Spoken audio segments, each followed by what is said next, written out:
How did the Fontainebleau Palace become a place of rebellion? In medieval France, there was a Capetian dynasty that lasted for 325 years, with a total of 11 kings ascending the throne. Even the shortest reign lasted over a decade, leading the people to believe that this dynasty would continue indefinitely. However, after the death of King Philip IV, unexpected changes occurred. Philip IV's eldest son, Louis X, was a short-lived emperor, reigning for only 18 months before passing away without leaving an heir to the throne. Louis had a daughter with his first wife, but he doubted her paternity, and his second wife was still pregnant, with several months to go before giving birth. With the urgent need for a new king, various factions began vying for the throne, leading to an impending war of succession. Philip IV's brother, the Count of Poitiers, later known as Philip V, conspired with the church in Lyon. He made a pact with Jacques Douze, the Archbishop of Lyon and a key figure in the Aunay Abbey. If the church helped him ascend to the throne, he would ensure Jacques became the next pope.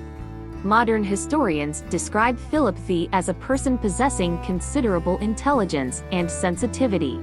Thus, Philip V organized a grand memorial service for the deceased Louis, summoning all the bishops to the church in Lyon.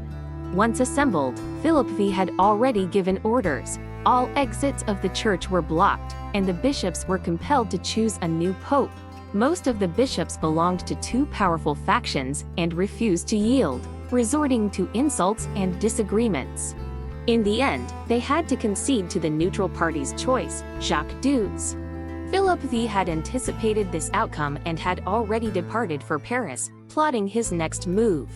However, instead of heading directly to the royal palace, which was under the control of his uncle, the current regent, Count of Valois, and his brother Charles de Marche, Philip V went to the Fontainebleau Palace on the outskirts. Aware of Philip V's ambitions, the regent and Charles rushed to meet him at Fontainebleau Palace, attempting to persuade him to support the regent's rule. Philip V, a decisive figure, arranged for his uncle and brother to stay at Fontainebleau Palace, then took advantage of their slumber to seize the royal palace.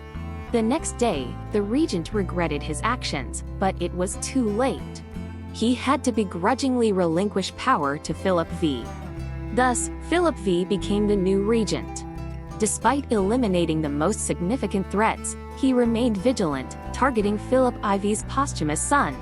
He approached Queen Clemence, who was in mourning, and upon learning that she was being held captive by the former regent, he pretended to console her, promising to return her to Champagne-Ardenne province to relieve her suffering. The queen, grateful but unaware of Philip V's ulterior motives, didn't realize that he instructed his mother-in-law, Lady Mahaut, to poison the posthumous son. In the months leading up to the posthumous son's birth, Philip V disarmed several other political enemies, further consolidating his power. During that winter, the child was finally born. To Philip V's dismay, it was a boy. Lady Mahaut, furious, was determined to take action at the prince's public presentation. Anticipating her malice, the queen's guardian, Count Boyau, switched the babies, so when Lady Mahaut held the child, she unwittingly poisoned the wrong one. As Philip V lifted the child high, greenish milk suddenly spewed from its mouth, and it turned blue, convulsing before ceasing to breathe.